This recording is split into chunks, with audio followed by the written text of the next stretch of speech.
And it wasn't until I hit rock bottom that I started knobbing my own boards as just, self-punishment that I had a realization.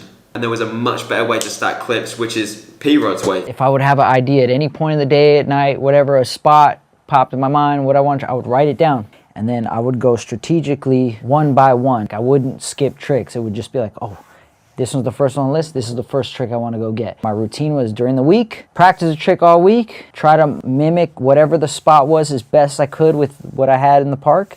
And then on the weekend, go to the spot, try to film it. If I didn't get it, back to the park all week, back the next weekend and film it. And sometimes I would go back 3-4 weeks in a row. And that's still kind of how I approach filming now to this day. So I lived in this delusion thinking that because I did a certain trick a couple of times at the skate park, I could just go out and film it. But the truth is, the streets are so much harder to skate than parks. And if you don't have a certain trick relatively consistent at a skate park, the chances of you getting it out in the streets are going to be so much lower. So the unfortunate truth is, to really lock in a trick and to increase your chances of filming it, you need to practice a shitload. Like an absolute shitload. And this is exactly what P-Rod's doing. He's really putting in that work behind the scenes, so then when he comes down to skate in the streets, he's just gonna have so much more chance of actually landing that trick. Now, you're probably sitting there thinking like, mate, is that really it? The secret is to practice.